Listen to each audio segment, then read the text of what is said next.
అన్ని రంగాల్లో ముందుండే వాళ్ళని మనం ముందుకు చూపాలి కదా. నాకెందుకో ఇమ్మాన్ అలా అనిపించాడు. ఆయన ముందుకు తీసుకెళ్ళక మనం ఎవరి ముందుకు తీసుకెళ్తామని అయితే నాకైతే అనిపించింది. మిగతా వాళ్ళు వేరేలా ఆలోచిస్తున్నాడు. ప్లీజ్ ఓట్ ఫర్ ఇమ్మాన్ గెలిపిద్దామని అనుకుంటున్నాను. మరి నేను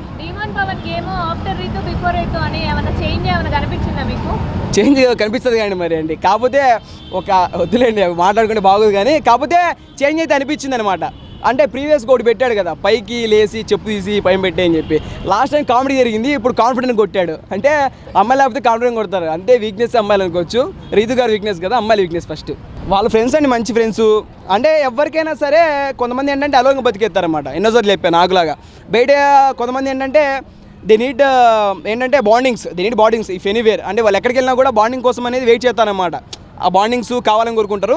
అలాగే మన రీతి కూడా చెప్పింది కదా బయటకు వచ్చి, ఎక్కడికి వెళ్ళినా కూడా మనము బాండింగ్స్ కొంతమంది కోరుకుంటాం కదా, అలా నాకు డిమాండ్ పవన్ కనెక్ట్ అయ్యారని చెప్పి. అలాగే ఇప్పుడు మీరు చెప్పిన విధంగానే తనుజా గారికి పవన్ కళ్యాణ్ గారు కనెక్ట్ అయ్యారు.